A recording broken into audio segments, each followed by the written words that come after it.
హ్మ్. హ్మ్. అందరికీ నమస్తే ఫ్రెండ్స్. బ్రహ్మర్షి పితామహ పత్రిజీ గారికి, వంశీ మాస్టర్ గారికి, ప్రవీణ మేడం గారికి నా ఆత్మ ప్రణామాలు. ఆశ్రమ సదస్యులు, బుక్ రచయిత అయిన టార్కం సెడారెన్ గారికి ఆత్మ ప్రణామాలు. ఈ జ్ఞానాన్ని వినడానికి వచ్చిన మీ అందరికీ కూడా నా కృతజ్ఞతలు. ఈరోజు 7 లోగోలు చాప్టర్లో లాస్ట్ చివరి 2 క్వశ్చన్లు చదువుకోబోతున్నాం ఫ్రెండ్స్. ప్రశ్న: మనం గ్రహ లోగోల శరీరంలో కణాలం.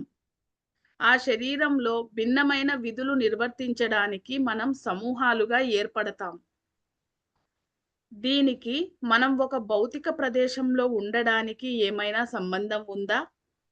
మనం పాలు పంచుకోవడం ఎప్పుడు మొదలవుతుంది?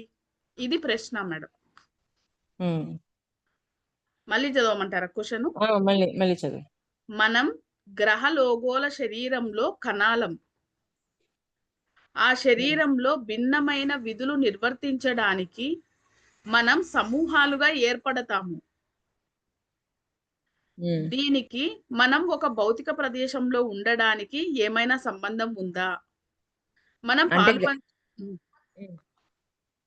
మనం పాలు పంచుకోవడం ఎప్పుడు మొదలవుతుంది అని అడుగుతున్నారు. హ్మ్. ఈ జవాబు: గ్రహ లోగోలతోటి కంపేర్ చేసి చెప్పారు. హ్మ్. చైతన్యంలో ప్రదేశం లేదు. చైతన్యంలో ప్రదేశం లేదు. ప్రతి చోట హ్మ్. ఉంటుంది. అదేందక్క హ్మ్. చైతన్యంలో చైతన్యం అన్నప్పుడు అణువణువులోనూ పరమాత్మ ఉన్నాడు అన్నప్పుడు అంతా చైతన్యం గదా! లేని ప్రదేశం ఎక్కడుంది జెప్పు? హ్మ్. మరి హ్మ్. కూడా ఏమంటున్నారు? ప్రతి చోట ఉంటుంది అంటున్నారు. అంటే అక్కడ అదే ప్రతి చోట ఉంటది. హ్మ్. లేని ప్రదేశం అంటూ ఎక్కడా లేదు చైతన్యం. హ్మ్. అంతా చైతన్యమే అయినప్పుడు ఇంకేంటి? హ్మ్. ఇప్పుడు అక్కడ భౌతికంలో ఉన్నది చైతన్యమే. దానికి లోపలున్న చైతన్యానికి మధ్య ఈ శరీరమే కదా ఒకటి. హ్మ్. ఆ! మరి అంతా చైతన్యమే. అణువణువు చైతన్యమే అన్నట్టు చెప్తున్నారు. హ్మ్. అక్కడ స్థాయి లేదు. స్థాయి అనేది మానవుల కల్పన. హ్మ్. ప్రతి స్థాయి, ప్రతి స్థాయిలోనూ ఉంటుంది. హ్మ్. మీరు ఎక్కడ ఉన్నారు అన్నది మీ చైతన్యం నిర్ణయిస్తుంది. మన చైతన్యాన్ని బట్టే నిర్ణయించబడతది. మరి ఒకసారి చెప్పరాక? మళ్ళీ చదువుదు. చైతన్యంలో ప్రదేశం హ్మ్. లేదు అంటున్నారు. చైతన్యంలో హ్మ్. ప్రదేశం లేదు. ప్రతి చోటు హ్మ్. ఉంటుంది. అక్కడ హ్మ్. స్థాయి లేదు. స్థాయి అనేది మానవుల కల్పన. హ్మ్. ప్రతి స్థాయిని కూడా స్థాయి తీసేసాడు. హ్మ్. హ్మ్. ప్రతి స్థాయి, ప్రతి స్థాయిలోనూ ఉంటుంది. హ్మ్. మీరు ఎక్కడున్నారు అన్నది మీ చైతన్యం నిర్ణయిస్తుంది. హ్మ్. అంటే మన చైతన్యం నిర్ణయిస్తది స్థాయిని. హ్మ్. ఇవన్నీ కాదు నిర్ణయించేది అని జెప్తున్నారు. అంతా ఉంది. లే ప్రదేశం అంటూ ఎక్కడా ఏమీ లేదు. అంతా చైతన్యమే. అణువణువులోనూ నారాయణుడున్నాడు అని అంటాడు కదా ప్రహ్లాదుడు. అంటే అణువణువు చైతన్యమే ఇంకేం లేదు ప్రత్యేకించి ఇక్కడ. ఒక ప్రదేశం అంటూ ఖాళీ ప్రదేశం అంటే ఎక్కడ ఏం లేదు. అలా ఉంది. కానీ అంటే ఇయన్నీ మీ కల్పనలు. మీ స్థాయి, ఈ స్థాయి, ఆ స్థాయి అనేది. కానీ చైతన్యం నిర్ణయించే స్థాయి వేరుగుంటది అని జెప్తున్నారు. ఆయన దేహ మీరు స్థాయిని దాటి చైతన్యం యొక్క స్థాయిని ఎక్స్‌ప్లెయిన్ జేస్తున్నారు. ఆ! ఇది అక్క కావాల్సింది. దేహ హ్మ్. స్థాయిని దాటి చైతన్య స్థాయిని ఎక్స్‌ప్లెయిన్ చేస్తున్నాడు. హ్మ్. అంటే అవి ఆహ్, లోగోలు అంటే ఆహ్, హ్మ్. 7, 7 లోగోలు అంటే ఇక్కడ గ్రహాలు ఆ! ఆ అదే గ్రహాలు అక్క. అంతటిని ఈ ఆ! శరీరంలోని అణువులతో పోలుస్తూ అణువులతో చెప్తున్నారాయన. ఆ! ఇప్పుడు హ్మ్. అర్థమైందక్క. అదే అక్క. హ్మ్. నాకు ఏమనిపిస్తుందంటే చైతన్యం అంటే శరీరంతో పోలుస్తున్నాడా? లోగోలతో పోలుస్తున్నాడా? దేనితో పోలుస్తున్నాడు ఈయన అని అర్థం అవ్వలేదక్క. ఓకే. చైతన్యం అంటే ప్రదేశం. అంటే ప్రదేశ్. ఖాళీ ప్రదేశం ఏది లేదు సృష్టిలో. హ్మ్. హ్మ్. సరే. మీరు ఇది చెయ్యండి, అది చెయ్యండి అని నిర్ణయించి, ప్రణాళిక చేసే శక్తి ఏది బయట లేదు. హ్మ్. అది మీరే. అందుకే మానవాళికి సేవ చేయడానికి అధిష్టానాన్ని కిరాయికి తీసుకోలేదు అని అంటాం. హ్మ్. వారు బోధన ఇచ్చారు. మీరు నిలిచి ఉంటే ఉండండి, లేకపోతే మరణించండి. హ్మ్. ఉన్నత మనోతలాలలో రెండవ ఉపతలంలో మన సౌర కుటుంబంలోని అత్యున్నత తలాలలో ఉండేది ప్రతిబింబిస్తుంది. హ్మ్. ఒక్కొక్క లైన్ చదువు. హ్మ్. మీరు ఇది చెయ్యండి, అది చెయ్యండి అని నిర్ణయించి ప్రణాళిక చేసే శక్తి ఏదీ బయట లేదు. అది మీరే. ఎందుకని? అది మీరే అని ఎందుకు చెప్తున్నాడు? ఏది ఇస్తే అది పొందుతాం కాబట్టి, మళ్ళీ ప్రత్యేకించి ప్రణాళికలో వచ్చినియి అంటే అవి కూడా మనమే. మనం ఎంచుకున్నయ్యే, మనం చేసినయ్యే అన్నీ మనవే అని క్లారిటీ ఇస్తున్నారు మళ్ళీ. అద్భుతమైన వర్డ్స్‌తో చెప్తున్నారక్క. అందుకే హ్మ్.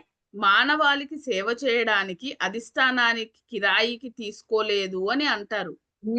మానవాళికి సేవ చేయడానికి అధిష్టానం ఏమి కిరాయి తీసుకోలా. తీసుకోలే. ఏయ్! జేయండి, అది జేయండి అని ఏం చెప్పట్లా. కానీ అక్కడ వచ్చింది అంటే ఆ ప్రణాళికలో వచ్చినియి కూడా మనం చేసినియే, మనం చేయాల్సినియే మనము ఆ రుణాన్ని క్లియర్ చేసుకోవడానికే చేస్తున్నాం. అంటే అంతేకాని ఇంక మనం ప్రత్యేకించి ఏమి వాళ్ళు చెప్తే చేస్తుంది అంటే, హ్మ్. వాళ్ళేం చేస్తున్నారు? మనము మనం చేసిన దుష్కర్మలని ప్రాయశ్చిత్తంగా మార్చుకొని పరివర్తన తెచ్చుకోవడం కోసం వాళ్ళొక షెడ్యూలేసి ఇచ్చారంతే. అంతేకాని ఇంక వాళ్ళసలేమి చెయ్యలా. అన్నిటికి మనమే కారణం అని జెప్తున్నారు. అద్భుతం ఉందక్క. హ్మ్. వారు బోధన ఇచ్చారు. మీరు నిలిచి ఉంటే ఉండండి, లేకపోతే మరణించండి అని అంటున్నారు. అంతే. అంటే మీ ప్రణాళికలు మీరు తీసుకుబోయారు. మీరు చేస్తారా? చెయ్యండి. లేకపోతే చనిపోతారు, చనిపోండి. మీ ఇష్టం. అది కూడా మన చాయిసే. ఉన్నత మనోతలాలలో రెండవ ఉపతలంలో మన సౌర కుటుంబంలోని అత్యున్నత తలాలలో ఉండేది ప్రతిబింబిస్తుంది. హ్మ్. మళ్ళీ మీకు చదువు.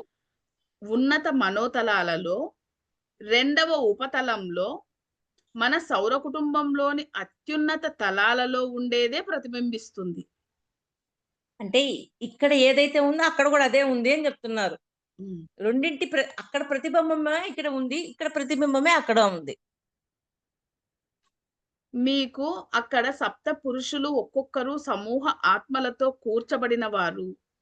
హ్మ్. సమూహ ఆత్మ అంటే దైవ లక్ష్యంలోని ఒక ప్రణాళికను ముందుకు తీసుకువెళ్ళడానికి కలిసి ఐక్యమైన ఆత్మల సమూహం. అంటే దైవిక లక్షణాలలో ఇంకా ముందుకు తీసుకెళ్ళాలి అని చెప్పి వాళ్ళందరూ సమూహంగా చేరి వాళ్ళు ముందుకు వెళ్తూ అందరికి ముందుకు నడిపిస్తూ ఉంటారు వాళ్ళు.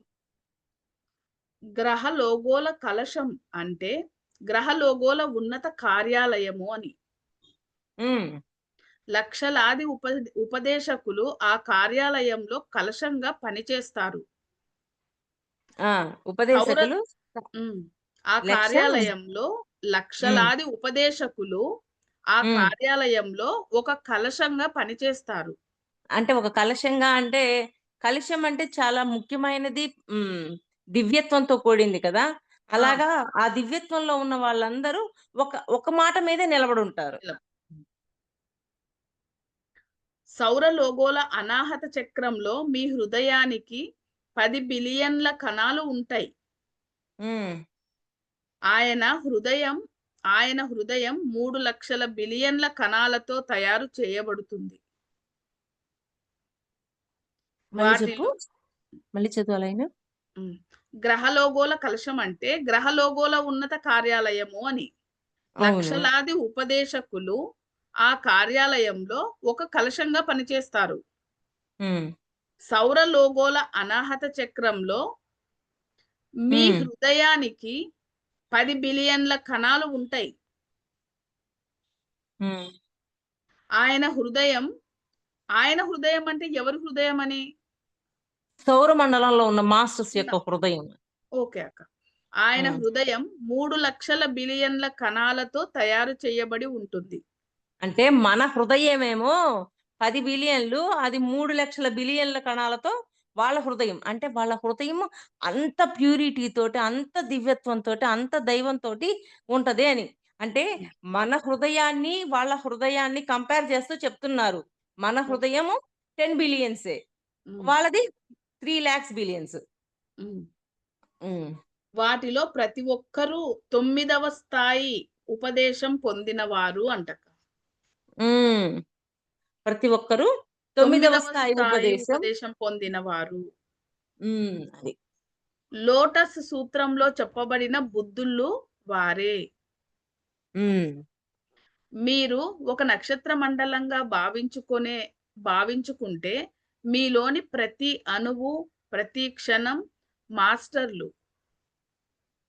అంటే మన శరీరాన్ని ఒక నక్షత్ర మండలంగా భావించాము అంటే, మన శరీరంలోని అణువణువును కూడా ఇంకొకటి ఆ నక్షత్ర మండలంలో ఉన్న మాస్టర్స్ తోటి పోల్చుకోమంటున్నాడు. జస్ట్ మనకి అర్థం అవ్వడం కోసం. వాస్తవంగా వారు కొంత స్థాయిలో ఉన్నారు. హ్మ్. మనం మాట్లాడుకునే సమూహ ఆత్మ అదే. అంటే ఆ సమూహ ఆత్మతోటి మనం కనెక్ట్ అయ్యి ఉన్నాము. హ్మ్. ఇక్కడ పూర్తిగా ఆ పాయింట్‌తో మనకు అర్థమవుతది. మన హృదయము ఎన్ని బిలియన్స్‌తో ఉంది, వాళ్ళ హృదయం ఎన్ని బిలియన్స్‌తో ఉంది. అంటే ఎంతగా దైవత్వంతో ఉందో ఆ వేరియేషన్ మనకు చూపిస్తున్నారు.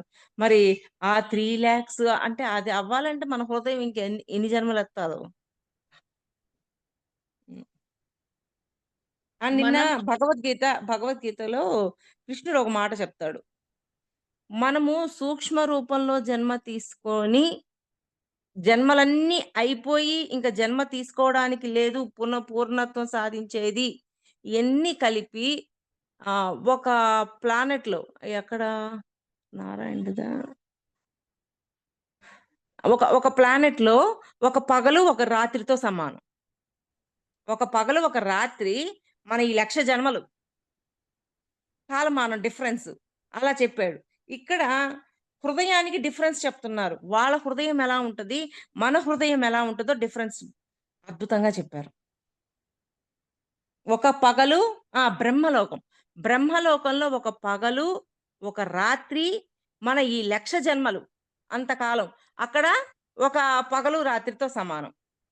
మన ఈ 1,00,000 జన్మల కాలము బ్రహ్మలోకంలోకెళ్ళేసరికి ఒక రోజు ఒక పగలు, రాత్రితో సమానం.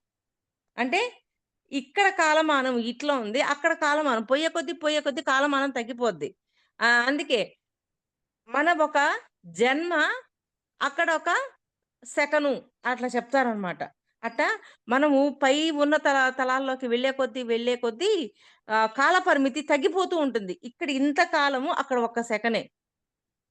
ఒక సంవత్సరం, ఒక సెకను. అట్లాగా కాలమానం మారిపోతూ ఉంటుంది.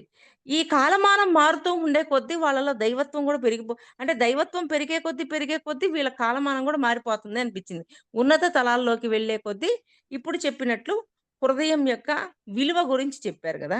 అది మళ్ళీ చదవవా ఒకసారి ఆ పాయింట్? సౌరలోగోల అనాహత చక్రంలో మీ హృదయానికి 10 బిలియన్ల కణాలుంటాయి. హ్మ్. ఆయన హృదయం 3,00,000 బిలియన్ల కణాలతో తయారు చేయబడుతోంది. హ్మ్. ఓకే. తర్వాత వాటి హ్మ్. లోటస్ సూత్రంలో చెప్పబడిన బుద్ధులు వారే. మీరు ఒక నక్షత్ర మండలంగా భావించుకుంటే మీలోని ప్రతి అణువు, ప్రతి క్షణం మాస్టర్లు. వాస్తవంగా వారు కొంత స్థాయిలో ఉన్నారు. మనం మాట్లాడుకునే సమూహం ఆత్మ అదే. సమూహ ఆత్మ అదే. మీరు ఒక సమూహ ఆత్మ. కానీ మీ అణువులు, కణాలు ఆ బంధాన్ని ఎరుకతో దర్శించడం లేదు కనుక మీకు ఇంకా తెలియడం లేదు. మళ్ళీ చదవమ్మా పాయింట్. హ్మ్. వాస్తవంగా వారు కొంత స్థాయిలో ఉన్నారు. మనం మాట్లాడుకునే సమూహ ఆత్మ అదే. మీరు ఒక సమూహ ఆత్మ. హ్మ్. కానీ మీ అణువులు, కణాలు ఆ బంధాన్ని ఎరుకతో దర్శించడం లేదు. కనుక మీకు ఇంకా తెలియడం లేదు అంటున్నారు. హ్మ్. అంటే మనం దర్శిస్తే మనకర్థమవుతది. మనం దర్శించటం లేదు. అణువులు, పరమాణువులు ఎలా ఉంటాయి ఇవన్నీ దర్శించినప్పుడు ఈ సృష్టి అర్థమవుతది. ఈ సౌర మండలాలేంటో అర్థమవుతుంది. నక్షత్ర మండలాలేంటి ఇవన్నీ మనకి ఒక క్లారిటీ వస్తది అని జెప్తున్నారు. ఆ సమూహ ఆత్మలు వ్యక్తిగత మానవ చైతన్యపు దేవదూత అంశాలతో తయారయింది. హ్మ్. దేవదూతలలో 330 లక్షల స్థాయిలున్నాయి. హ్మ్. వారిలో కొందరు చాలా అభివృద్ధి చెందినవారు. మరికొందరు సృష్టిని దాటి ఉన్నవారు.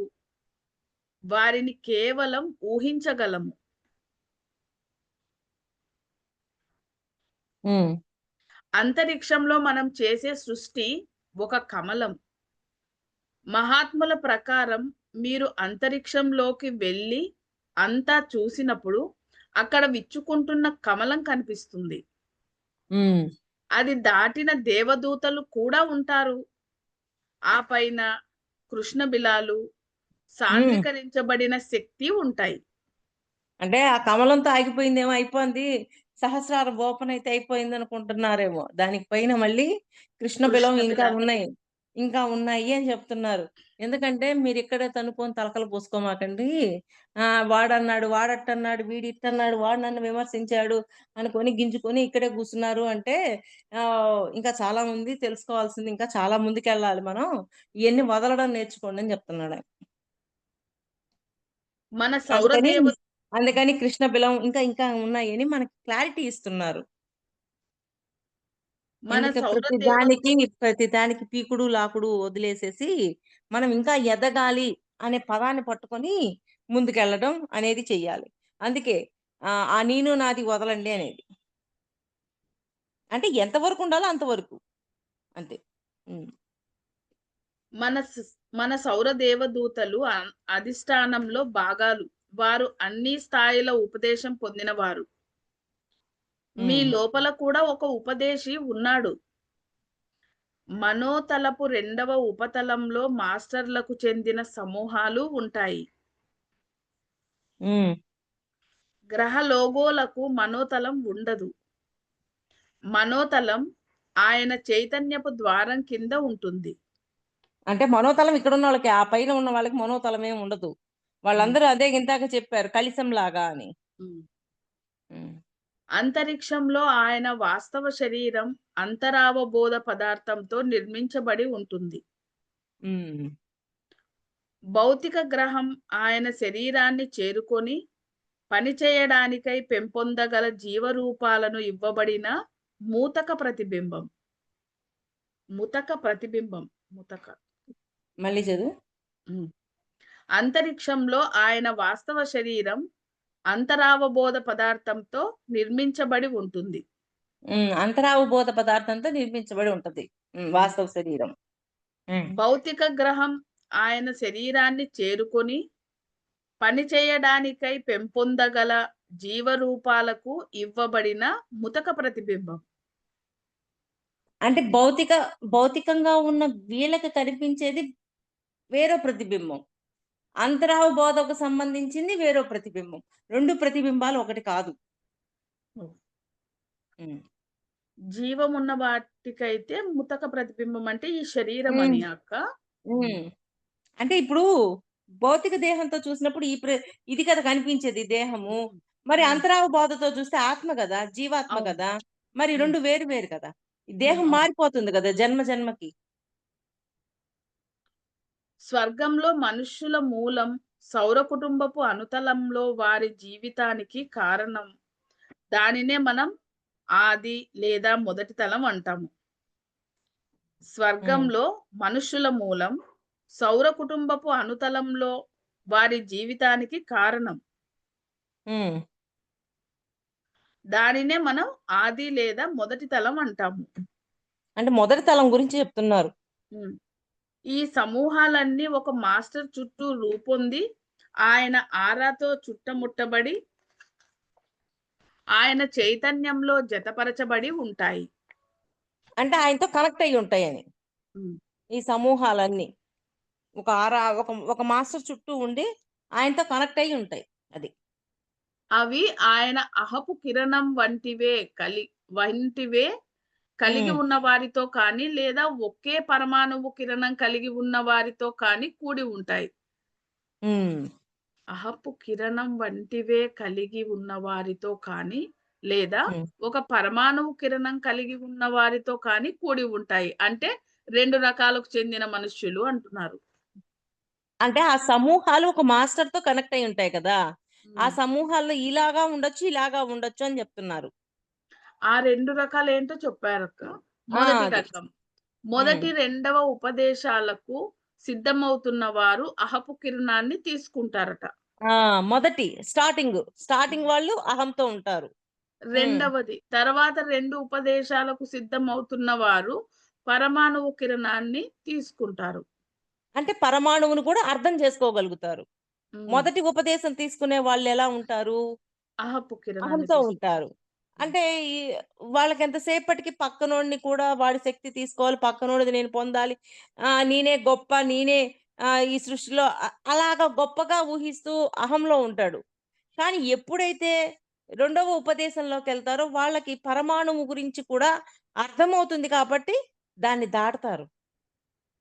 హ్మ్. అంతేకాక మరొక ప్రశ్న. ముగ్గురు సూర్యుళ్ళ గురించి సూర్యుడు, సూర్య హృదయం, కేంద్ర ఆధ్యాత్మిక సూర్యుడు. ప్రతి సౌర కుటుంబంలోనూ సూర్యుని యొక్క ఈ 3 భాగాల నుంచి మనం భిన్నమైన ప్రసరణలు, తరంగ పౌనఃపున్యాలు గ్రహిస్తామా? ఇది క్వెషన్. మాస్టర్స్ వినండి. అది ఎప్పుడు ప్ర అవసరం అవ్వాలో అప్పుడు మీకు మళ్ళీ వస్తది. కన్‌ఫ్యూజన్ అవ్వద్దు దయచేసి. హ్మ్. ప్రశ్న. ముగ్గురు హ్మ్. సూర్యుల గురించి. ఎవరు హ్మ్. వాళ్ళు? సూర్యుడు, సూర్య హృదయం, కేంద్ర ఆధ్యాత్మిక సూర్యుడు.